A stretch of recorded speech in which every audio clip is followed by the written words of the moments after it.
Abusia was saying Afenyo Markins honorable Edin Simbia Betuja watch say Afempino ni edunu nan eye be wura December mu ne bosom etosonson Ghana abatuo bremu na wo hwe campaign NDC for ye wo nsama wo ka kire ekuafo ama eto ekuafo trim and the koduru bebi kura no na 24 hour economy no mo de nanam koku wase kire maamefo ne papafo ya sabe wo mo wo yenkuro nketewo mu yi wo kire mo say ye ba say ne ebeye ade we ne ebeye we ne ebeye na eno na Afenyo Markins enra okokopie mu ewo Hello FM na ense odoko tudu ne say kam ya say ekuafo no kura no ye to abawie ye de papa esi so nyanya bosom nan ne num kura na wo mo enu wo ho say ye wura John Dramani Mahama wadada wo mo ne kasa ina ne say NDC for the krata ba bonte say kokko no kura no wo mo tu mu bia mu enye yi na wo maketua wo so mo duma mu kura no wo mo de bi kan kura na enye yi eno na wo tre say kokko mpanimfo yi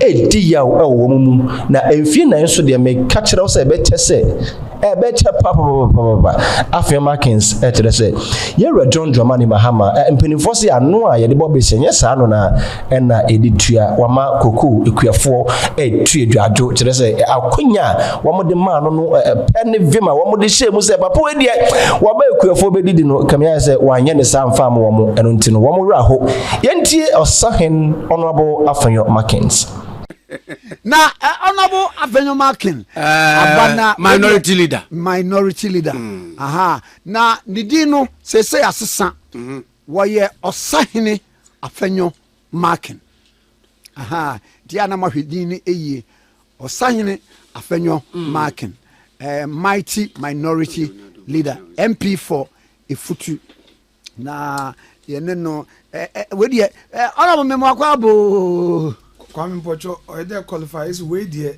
a minute back up. No, may I would say I'm Pacho Machian and no, but I said what this is. Sir, oh, application, no, we application for 1 minute. Who say application? I say, oh, just saying, Daddy, wait here, make a 1 hour and no cup from May amendment to the application. Yeah. See, well, prayer for amendment refused. Hey! Kwame, Major do Mamincha wait for my first time to the studios. Oh, sir. Okay, FM. So they be a yakasa for Mado. Okay. And then my first time, my beshe ubonka ha. Mbosu na wejuma pa na ashasi na se de minority chi na wanka se hundo there's a mighty na mighty na there's one from that na me so wejuma so pa na no na me hu se wo ne enkofo etodwum unia bisiu Charles bisiu and wo phrases ya wo se me nchia mo no me jeno do catch and he should never give up. Amen na no na me hu se wo ne kwafo mo todwum. I schooled in Winneba. Yes, and Moframa no Yura Aqua Harrison. Yes. And Mofrana back. Yes. Oh, I see. Yeah. I see. That entrepreneur you mean? Yes. Wofran Obunoma. Yes. May he so rest in perfect peace. A great businessman. Yeah. Wow. Created job opportunities. Yeah. No all Methodist. Yes. I was a new firma Methodist. I saw Ama was a yes. Wow. Yes. Those days. Yeah. Wow. Now, sir, on a would be a composer na metro jumbi. Na sabre Methodist ye ba national gamek. Ye ba national. Then why Methodist ya?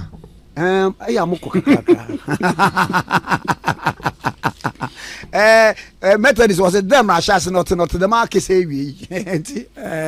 Na oso mensa was say I had the papa them composition name. But you padze welcome for neighbor na netwetwa. To koda ne ye. Was here and read a chart to keep I have. The last verse. But mama we na mo so wonkuto mi da mo gumaduma wa mo wa eyewi na mo say papa mpacho mate. Honorable Parliament at saying. Bra mo sorry. Yagu ye na dwuma do. which is there as minority no as a crowd as a two young funny there. Well, in terms of numbers, you're in two, you win the vote, but we can win a debate through quality advocacy, through good research, and dealing with the real issues. So that's been our focus, and that's what we did. We are not a minority to obstruct government. We are a minority to constructively criticize.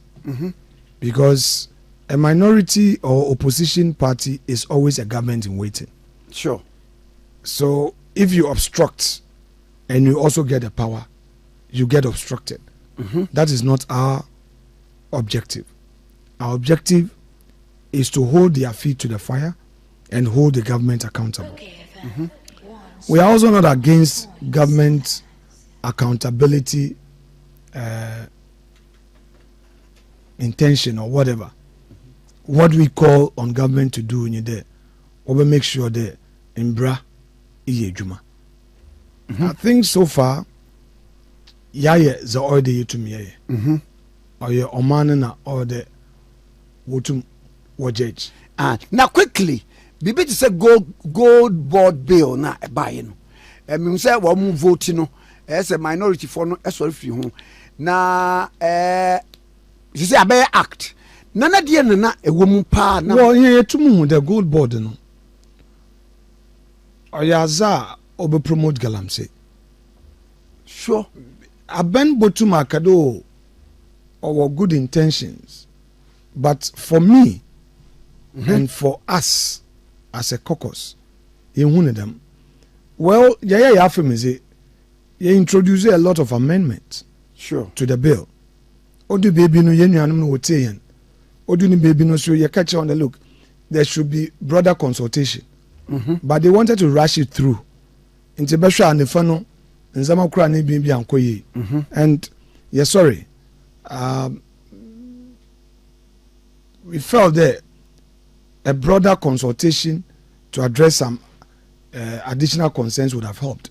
That notwithstanding, I'm saying that if I've been releasing 4.6 billion, the one fanko to gold. Emi no your way in there. Small scale mining is galamsey. Emi no your way in. So practically, this government has lost the fight against galamsey. Oh, but so omo responsible mining. See, Kwame, talk is cheap. Go to the ground. If indeed the government is really bringing this gold board to support small scale miners, why give them money? Because before you get any license to mine, you must show capacity to develop the site, that you have the money. Why is government saying that all Kwakoto equipment ama miners? Who mine and who nis can abandon Kwato equipment ma. So you see, Kwame, or the Asians maybe you iron political class no. Or they are careful. And some maybe or what you feel that or your politics needs being a solution. But a bit more of the national interest. The fact that MPPA mistakes ended up on each other, they lack that moral strength to point out some errors of today. We have to tackle the problems from its very source. Look at agriculture. They projected 1.5 billion in the budget statement. Meanwhile, the estimate was 924 million. And of that amount, a chunk of it is for compensation, salaries. So, abai ne dede oye in the area of agriculture in Krampono, they are not committed to it. If you come to women in banking, they promised that our traders, the bank na was a born ejuma. The whole budget is was a shame for women banking a 51 million cedis. Oh, I'm saying seed capital. Yes. What is seed capital? Seed capital is you can only appropriate when same is approved by parliament. Government cannot spend outside appropriation. Wow. So declaration of intent. So my bomb has been a posse. And is 51 million for the year. Whereas in the gold bond, the Galamsey board, is 4.6 billion. And even agriculture is 924 million, of which a chunk of it is going into salaries. They are being too simplistic in the economics, the economic theory. I'm not an economist, but the little I know as Ankra Ejumeyenyi, the factors that lead to a currency's stability are not limited, to controlling the sale of gold. For them, what's a gold board and abaya control the sale of gold. Then with that, they will get more dollars to stabilize the city. That is all the argument.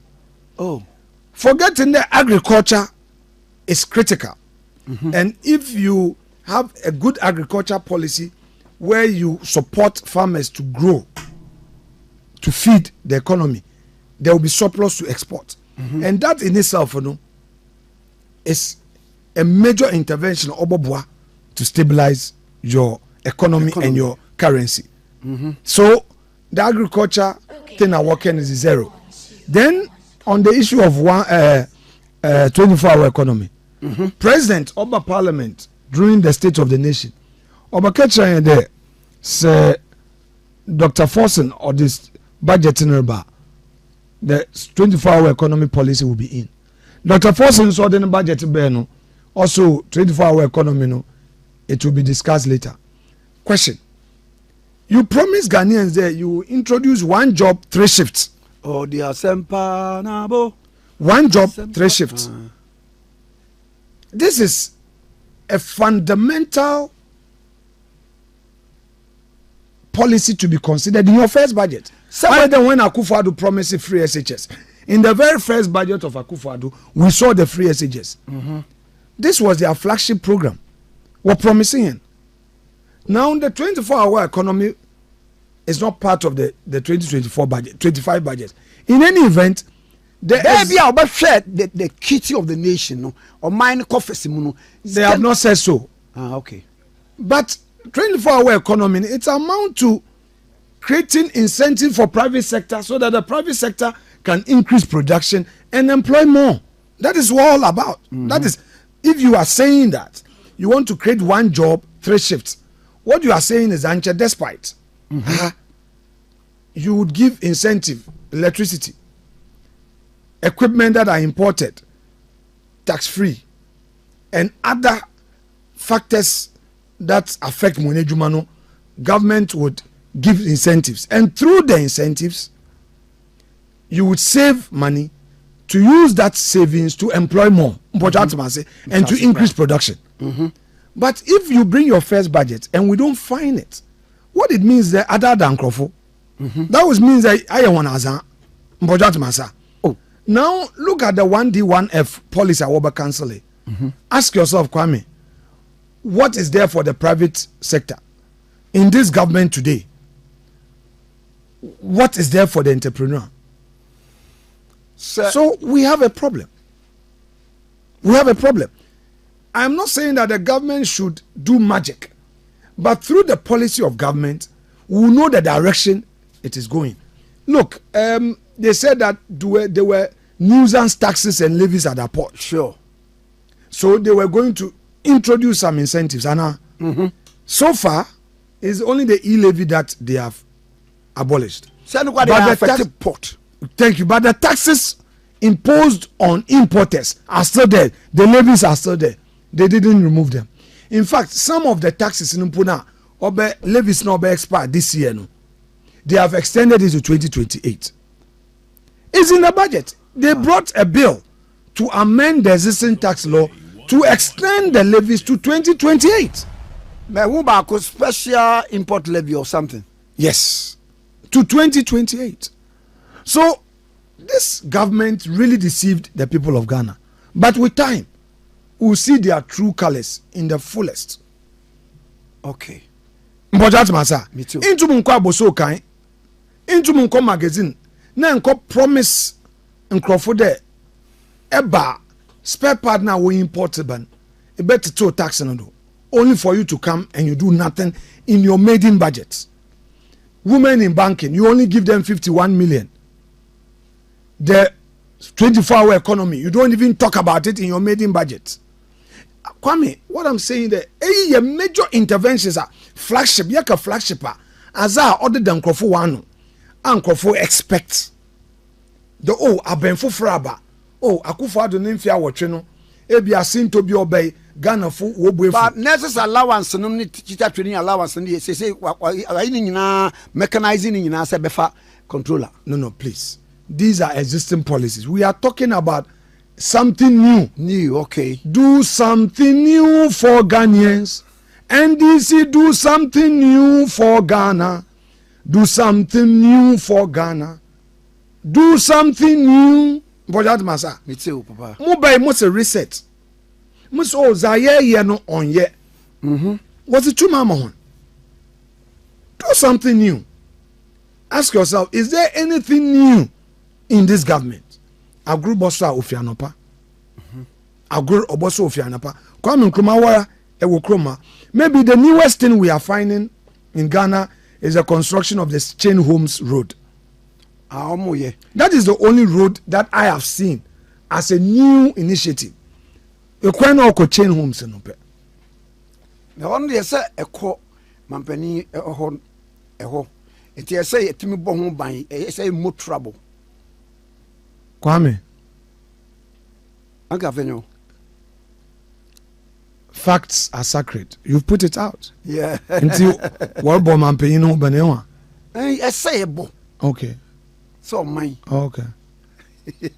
Okay. So Chain Homes Road is the only road that Abeyi ordinance can ore.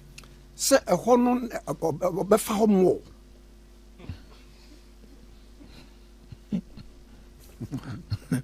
Kwame si what you see do mam. Ono mampani obefa ho mo. It is security wise and say kwan ni nya emwa. Okay. Na mi no your way. Say yeah no. The only new road the NDC is constructing is the Chain Homes Road. Okay. Okay. Issue women banking 51 million. Compensation for political appointees with Jubilee 2.7 billion. Aketuyankwa, what party members are? What for? You know now, all one regional communicators, one party communicators. Yeah, what one akoshe abenye jumam. Now what group what friend then Jubilee. So that AU of lean government, you know, is a lie. What is lean government? A lean government. A government is not only constituted by the appointment of ministers only. The appointment of political appointees. Okay? Political office holders. What constitutes government? Okay. So you cannot limit it to ministerial appointees to deceive the people. Iko Jubilee, Wafa, director of communication. Now was saying Wafa, deputy director. Now communication advisor. Duplication. The same job. The people that were agric, director of agric. Oh yeah. Dr. Peter Buamo Tukuno. Director of agric at Jubilee. Then. Sir, Obama advice. Advice on what? Then we have a cabinet minister. Is Eriko Poku incompetent? Very competent. Eriko Poku, very one competent. of the most competent MPs I respect and people fear because he makes solid argument. He's very knowledgeable. In Pena Sama, look at the Ministry of Agriculture. What did they give to the ministry? 900 and of the 924, over 700 million is for salaries. That's what you want to be. That's what I said. Trade Ministry. Elizabeth Ofusajare. What China budget? How much was he giving? Was she giving? Is there any real work? So I'm saying there. Yanka the NDC yan judge wone dwuma nyina nde. But abembia ba ne policy no contained in the budget statement no gives direction. If one kasa wenuma sama kan wo a manifesto na iba bem na wo budget and the men sama kan no cannot be found. It means other than Crawford. Anna, well, Yambra Landing Beach. You remember Professor Mills Nabredo? And this is kind of basic Landing Beach. Sure. A crumple win see. What we know, what cancel. Do you remember the famous CDB loan? Yeah. CDB. Yeah. China Development Bank loan. Yeah. Do you know that they did capping? And a way Landing Beach in the film. Akufo-Addo Beno. Or starting a new process. Afenyo, one Landing Beach. Ekwa Edina, Eba Mori, Eba Futu, Ekwa Keta, Eba your friend Jamestown. Jamestown, there's a movie bio. Oh, I'm going to go here. Me picture there along the coast of the country, 12 Landing Beach projects. Nkukrude bien. Dachi bi Ghana baka Akufo-Addo. Ebiande ebufu nti. Because after all Kwame Nkrumah mpo wotu na ahyese no Ghana fo wobo se ebinum obubu ne statue nkofo piweni je mpocho se yenyim dem abokosam kadam kyerɛ. Sure. But then yaka Nkrumah ana Hey papa. Right. Mese dachi bia no Akufo-Addo oman baka. But masa. But ebiande bufu nti ananzeme bia ebia na based on expectation na Ghana for expect something bigger or something more nti ebia ayezi bi wo ananzeme kru bia ankoye. But generally speaking Akufo-Addo introduce policies abo Ghana and policies ye bon ho ban na ye hwedu ye ya obeye Doko Amen. Free SHS is one. The 1D1F initiative is another. Mpojat Masa. Kwame. Inya Ghana roads in Nana Akufo-Addo constructed. But go to many places. Ebongu there. Akufo-Addo oya kwan papa. Mpojat Masa. Yeah. The man so nde ye bokufo ni din ya kan. Mpocho wo. School feeding one as a bar. Kufo. Metro Mass one as a bar. Kufo. Free maternal care one as a bar. Kufo. National health insurance one as a bar. Kufo. Mupocho. But as a kura and this aban is our bar Ghana funya yezi wonder sa what to me introduce or implementing successfully. Kope say bia I mean me free. Kajetia market. Or a social intervention program. I said Kwame Mpocho. Yaka social intervention program. The nation as a whole can say Antina yes Kufo bus. Antina Ghana for was Kufo bus. Up to now, Antina Yakadam. Kwame, this is interaction. Antina Yakadam. So on the Kofa buy. Do we have Atamils bus? Ayalulu. Do we have Rollins bus? JP. But yes then. Kufo bus. Mpocho yaka free SHS abazina yaka kaho. Akufo-Addo. That's it. You see, Kwame, with time. Okay. With time. nokware ɔdezi okay na nokware so ze ekyirema onyeye ɔyɛ korpɛ emi mu wɔ gizi dɛ ayanara MPP fo nso so yɛyɛ yɛn adwuma yɛyi yɛma koro yɛ ba yɛn ntem yɛtoto yɛn nzɛma yɛyi a tum no 2028 ɔbɛba anɔpɛ yi meka biribi wɔ UTV mese ne nyinaa nye mpa yɛn nyame na ɔze yɛn ba 2000 no na yɛn nyame na ɔze yɛn ba 2016 ana yɛka yɛn nyame na ɔnyɛ bezi ni ye anɔpɛ yi meka yɛn namresen si do because ɔyɛ zena a yɛka no yɛsu ifra no ɔte yɛn ɛkae ɛwuraze kasa minya mi kebi mami o Ewuraze kasa na 2000 in true na Cindy Thompson good and yes the battle is a lot into any time and people we had called on our God had answered us. So I believe that now 2024 listen to me I'm saying that young razi okay no on your man kwame masama me da say now when you briefly pa sa container ECG asemi yan can say menyum bibia ho ka yan masam it has nothing to do with me and one ozu hu dwuma no won ka won asam se ye pede Ghana kokan na oman no ye mfaso mahena inye bibia na yezi ye politics okay there are system challenges. There are rots in our bureaucratic system. Okay. We need to sit together as a political class to deal with it. But if as a political class, they be a free there. Yes, as in you be politics. Oman be juwe you need to do. Inti yan sheye. Makada masem mo parliament misi dubio. In pre-Union politicians, we don't find the space to sit together.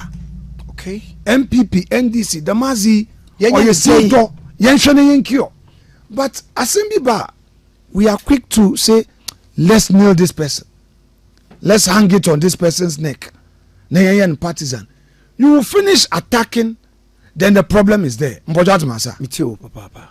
Mitie, Minyankupona, Musuman, na medana ase de ayeye kra bosum kakra mekezi wo ECG as board chairman mutumi the policy bi baya ende say ECG funankasa worry di adwuma one more contractor you would have to deliver your goods at the warehouses of ECG before you make your claim for payment ayeye kra that record no or what mazibaka mize tutumu ho nsam wo ho a ɔrehaw ɔman no yɛn nuanom a wɔaba bem masra wɔn dɛ wɔma yɛn nyinaa yɛntena fam as a minority we are not going to obstruct this government and I repeat it our job will be to constructively criticize them and act responsibly. We are not going to obstruct them, but they should stop the partisanship, the attacks and name calling should stop and rather focus on national development. Ghana folk are asking questions. Where is your 1 job 3 shifts? People need jobs. It's not about curtain radio doing that. Afenyo Markin, Napo as a minister of energy. Ministry of energy ankasa. But na nkrofo say ye nkrofo credit so. Oh, some way you been mezing a bin so say was it why one anya one is agor. Into they are keeping them. Airport company, chief executive now. Also the what's office. Honestly, what's one yankwa one na one boy in chief whatever. The chief executive. Oh, Kwame, where is Ashanti? Chamati. I'm the deputy in a call. I can. Now, oh yeah, only the deputy in a call round, and also 2 men are going to work together. Politics or any Kwame. Next time MPP yeba bema or they bring you papa. Mbojat masa. Me too. And one now what pro wakumem what some party o di bia bon de was a roho. Na ebinum waji aben post as it was wo NDC for. Hey, we are see honorable. 2028 say future near bright mind baby. Oh, I am optimistic. Yeah. But my optimism is conditional. Condition number 1, unity. Kaboom. Condition number 2, collective spirits. See ye can boom. Condition number 3, tolerance. Say bet see who see. And above all, prayer. Wow. You see, it's results now. On the NDC na wire popular bi. But I hear ni base na yenya abano. Say yenyina yete no ase. Ye dwumazen. Etim na akam denchen. A big party like MPP say metemu ase kakra bebem. But we have to look at the collective good of the party. And yabaka yan wabo. Mbojat masa. There will be internal contests. There may be 1 or 2 A, B, C, D. But in all of these, party first. Mbojat masa. And once we are able to do that and hold the feet of our friends to the fire and explain, of course, there is also another expectation there. We will rebrand. We have to assure Ghanaians of something new. That is an important thing. So once new as in the leadership. Oh, new as in things that we will do. Okay. Kwame Nkrumah. Besho one ye na what say. I am meeting him them landmine me na mete. And nyamenyi me boafo. Azibiara Edibot to ma kwem no Kwame ehum wa habi o. Oh, me adampo. Ghanaians expect us to assure them that policies na yen to tree by yen to tree a oboboa hon mbojat masa. Me too. So that even when they are disappointed in NDC, they would feel assured that yeba yebeye ni mbojat masa. Nti no onini edwumaso na oda hendo ede yeye. Na yehu de o obia onfon bebi ofi onfon ne talent owo ye na yebe yazekor na ya yedwuma.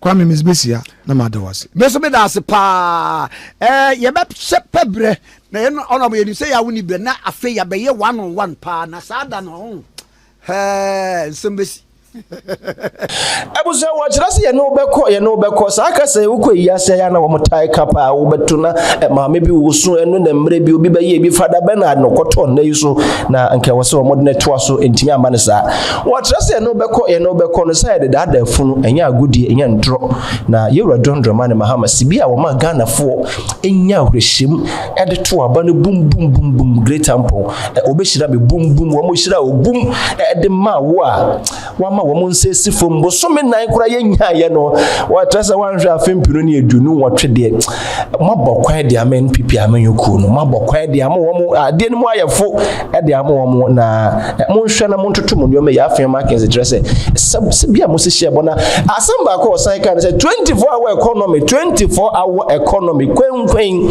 watrasa kamia SNDC for no wo mo refi so wo mo refi nso de nde wo mo ntimi nyenti no wo mo shadana arrest Rambo style yankwachi we ya chi abrante we ya chi no wo mo chi nso no mo jai wo mo de nsa na mfie nan no aba na 24-hour economy no na aya adanko daadadwe ebusua wonso wo adwenchire bia wo be chira comment section ho eso kakraka twere wonu mo samfato yebenya abotre na yakenkan edi amode wo se yi ano nso yebetimi eyi ano edi ama ho medin edi oduman komoba na Kofi